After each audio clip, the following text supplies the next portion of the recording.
Hi friends, welcome to Mathstoon. In this video, we will learn to factorize 9x square minus 1.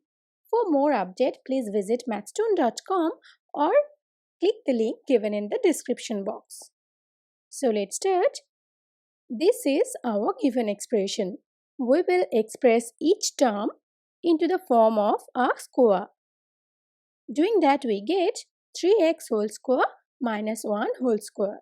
Look that this is in the form of a square minus b square, where a is 3x and b is 1. So we can apply the formula of a square minus b square here. The formula is given here. Applying this formula here, we get 3x minus 1 times 3x plus 1.